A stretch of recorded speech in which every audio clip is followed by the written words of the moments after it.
it kind of just streamlined Cloud's game plan, just making it as fundamental as possible. Like I'm gonna try and kill you off the sides with back air and my limit stuff. And as long as I don't get hit, as long as Youngling doesn't hit me with like down tilt forward air stuff, not really gonna be worried about dying to anything else. So good stuff to Jack, who will be moving on to winners round 3. But we got Gray and Senju. Oh, I can tell this is my boy Gray. I know. You probably were talking with Gray about the bracket path and everything. So let's hear it. What have you gotten from the carpool? Senju. Well, Gray, I'll let you know, is a very talented Zero-Suit player from the great state of Wisconsin, Whitewater, Wisconsin. Shout out /2, sign up for that, search /, whatever that is.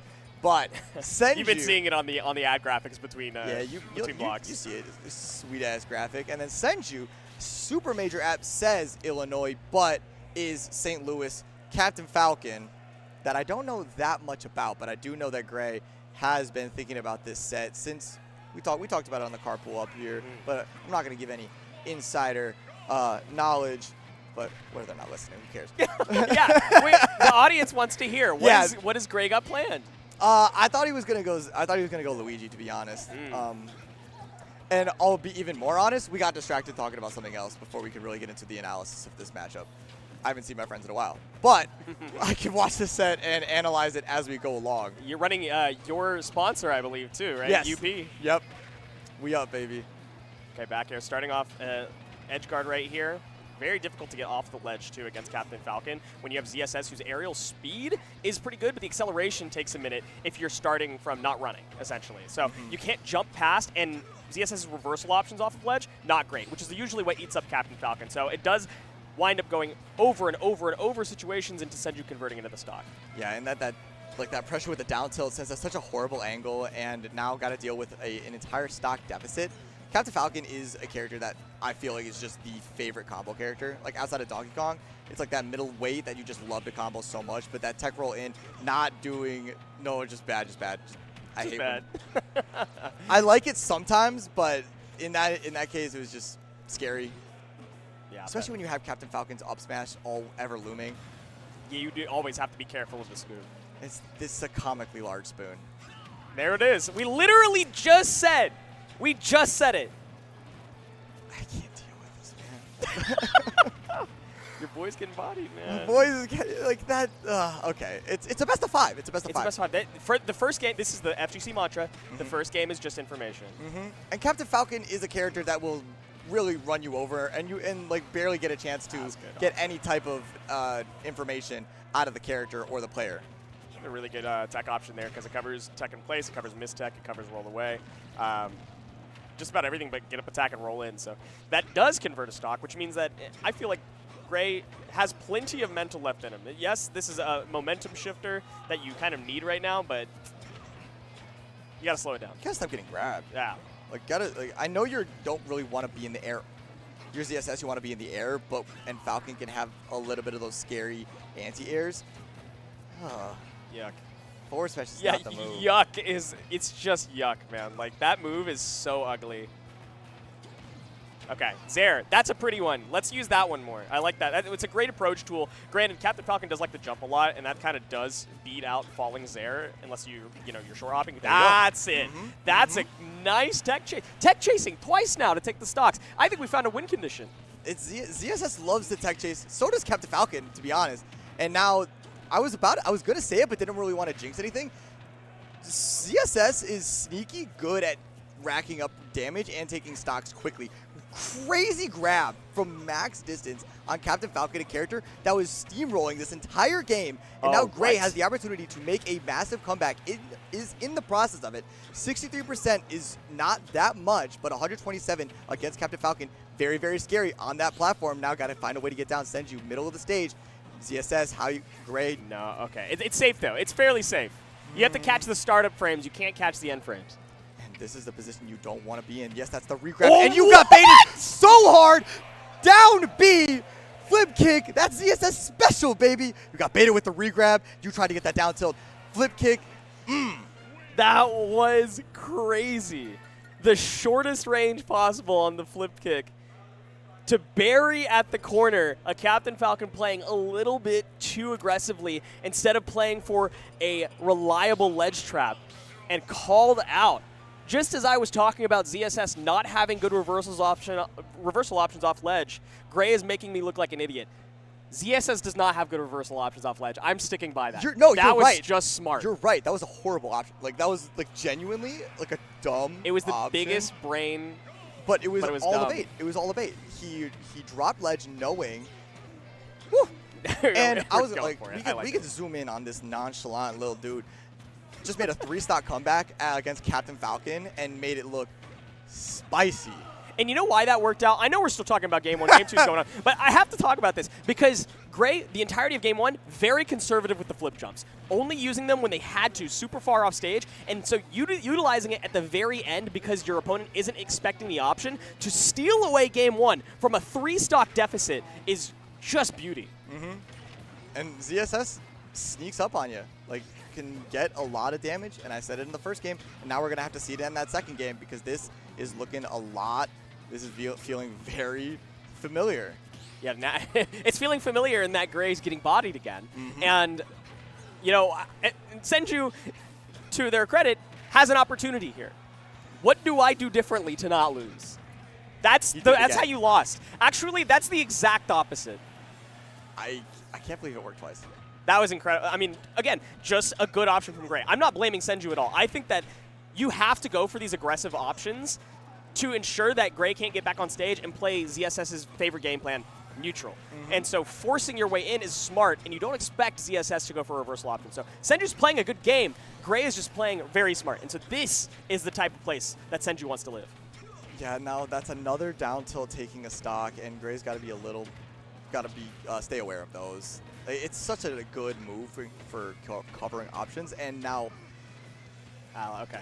Holding the air dodge. Smart. Yeah, good stuff. Oh my gosh, just get back on stage, man. You stressed? A little bit. 92%. Falcon's... Okay! I'm not stressed, man. This is light work. What is that? This is so explosive of a match. Like, Captain Falcon, we know as explosive, and ZSS is sneaky explosive. And now that's maybe the 4th time I've called ZSS sneaky, and I'm going to keep doing it because it's just true. Senju's playing so disciplined, though. That jab into grab forward throw is not the kill option, but it maintains advantage. No, it's not over, dude. Chill. We have jump. Sorry. What do you think he's burning jump right there? Dude. What is this, first grade? No, Senju knows what to do. And you go for the back air to air against ZSS. Very solid win condition when you're a character like Captain Falcon with good options there. I saw the first game. I got a little bit over my skis. I apologize. I like that. We don't switch the commentators during set, but you got up, so it was time. We had to. You got the back throw. Like, it's over. It's over. You're so wrong. I've seen it so many times. Senju didn't let that one slip away as close as it was looking, and the adaptation there was great. Not over-aggressing, going for disciplined options, and then picking your battles where they are the best, which is ZSS on the ledge or air-to-airing. Mm-hmm. Great choices. Yeah, keeping ZSS at the ledge is so difficult. Like, I don't even know how to begin to describe how you do that. Like, knowing that you have to look out for flip jump, you have to look out for the jump that ZSS has in general, tether recovery, just the straight-up up B recovery. There's so many different things you have to be aware of, and Senju's doing a phenomenal job of keeping track and covering all of them. I appreciate you trying to say something nice about your friend's opponent. I did. That was nice. I'm not being sarcastic. I'm being genuine. I have to be unbiased, and I'm doing my best. Hey, here's another nice thing. Santoryu, nice One Piece reference. Nice. That's a big compliment to the gameplay. Forward smash actually works this time for Gray. I don't know why we're going for it, but it seems if you can mix it in, the mix-up options are what have been winning you the opportunities that you've gotten. And it's those really ballsy mix-up options as well. It's the mix-up options that those characters love in their character discords. They're like, man, if you could just get this and you get that, and it looks sick as hell, and then you can lead into stuff like that. That was really good riveting analysis, right? God, that was beautiful. I was making an analogy, and then actual stuff happened, so I couldn't break that. Gary up a stock for the first time this set. We have no idea where that leads based off of the history of this set so far, but it does speak positively for Gray in terms of making comebacks, right? Because Gray has been closing the distance in a lot of leads that Senju has had. So what do you do with a lead? That's something that we haven't seen yet. That's tough. It's so tough to play with a lead because you want to keep doing the things that got you the lead, but you also want to keep pushing advantage and making your opponent as uncomfortable as possible. So a lot of playing with a lead is difficult. So a lot of people tend to just continue to play the exact same way until their opponent adapts, and then they can further adapt. But there's so many different ways to play and Gray is choosing the route of keep playing the same way that he has been, and that's leading into these openings eventually that Senju are leaving. Good patience right there. Just continuing the juggle. And I do like that Gray's not going for an option, right? Not all of those up airs were true, but choosing to not get frame trapped is the smarter option if all you get in return is like 13% on you. So now you can reset the neutral, you can play advantage here a little bit, you can play around the platforms. It's speaking to patience. And he's just playing patient in like there's three different examples of patience in that interaction alone, and we'll get to that, but we got to finish the game first. I feel like if we stop to analyze anything for a second too long, like we're both like analytical people, and this is not the time. There's a chance for explosive at any given time, and these up airs, you would think it's a Captain Falcon thing. This is ZSS's turn to be the up air menace. We've seen it come out so many times in this game specifically. Okay, missed the Falcon dive, but you can't punish that. That is unpunishable, as we know from Sir Dank. You cannot punish Falcon dive out of shield. That's true. But you have to be afraid of it. That's the issue. So you saw Gray actually mash, thinking that they'd be able to beat out the Falcon dive. This time it worked, right? Twice? This time it worked, but that's the mix-up. Oh, he's alive. Nice tether. Crazy little cheeky. Are you done? Nah. No, what? We had time, right? Yeah, we had time to jump. That's crazy. That's such a horrible spot to be put in because you don't want to jump because you're in the top corner. Right. You want to be like, you kind of want to, and it's an up B, so you want to be DIing like toward the side flat zone, but you also want to be DIing like, that's a lose. That's a lose-lose. That's a horrible situation, but great situational awareness for Gray. If you're a ZSS player at home watching Gray and thinking to yourself, wow, that's awesome. I got to do up B out of shield more. Don't. It's a bad option.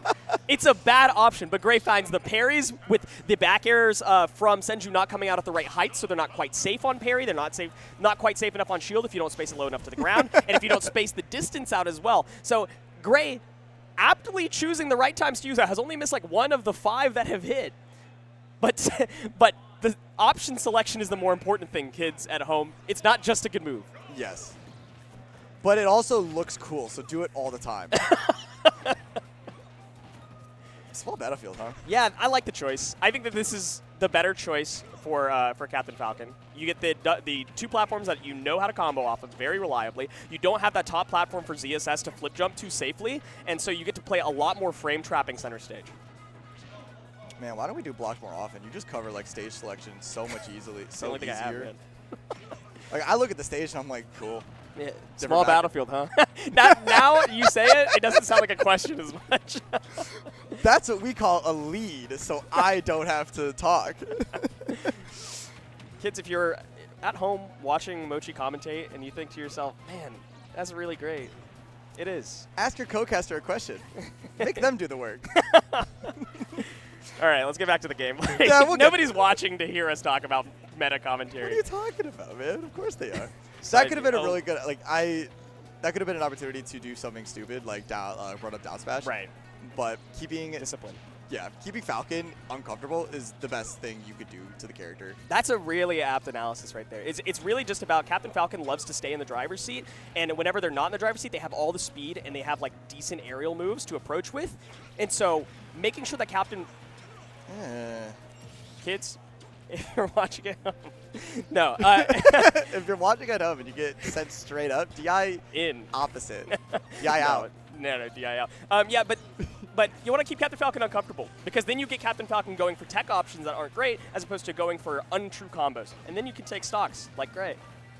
Those 2 moves barely hit, but he got the combo he wanted, so I guess that's a win. He just got like half the percent that he could have. Oh my gosh. Sorry. That grab was just stupid, and I love that it worked because he knew that it was going to be open. Oh my gosh. You're going to go for it? Frame trapping. Oh, but we didn't follow up. We went for it. Why did we go for a paralyzer there? There's no way he gets back down to the ground fast enough. Maybe he wanted a fastball? I don't know. Maybe, yeah, maybe. I think he knows. I think he's feeling confident in this matchup. Okay. We have an advantage again for the first time in a while from Senju. And unfortunately just can't maintain it. The aerial acceleration from ZSS and the flip jumping just makes it very difficult to read out defensive options center stage in the air. So you have to get ZSS off stage if you want any chance to play. I don't even know what to say about that, man. What an option. Why are you what jumping? is this guy doing? Why are you jumping? No, I mean, Senju picked a good option, but what is Gray doing? Understanding that that's what Senju's going for? This guy's a genius. It's like Senju wants to break that range that Gray is setting with the Zairs and the side Bs so much that he's willing to push a little bit further, and Gray is noticing this. That's why that's the biggest thing that's been changing since Gray has started winning in this set, is that Senju is more desperate to break that zone that Gray is putting up. And sometimes it works, right? The Falcon kick did take the stock back so that they're even 1-to-1, but then you go for something like a Raptor boost in neutral and you take 30 for it. So you do have to be very selective with how you're choosing to mix in your unsafe but new options. And doing the same thing is never going to work, especially if it hasn't worked the first time. And he hasn't gotten a single knee. He's reading his soul, though. Senju's turned this minor lead that Gray had into a favorable one through sheer reads alone. That seems to be the name of the game for both of these players, is reading options! Reading options off of ledge, reading options in center stage, both of them doing it to each other, but Gray getting the conversions, where Senju unfortunately couldn't find exactly what they wanted. Man, it's a tale as old as time. I think that's the first verse in the How Do You Beat ZSS guidebook. Don't neutral get up at ledge, because that paralyzer down smash is going to be there.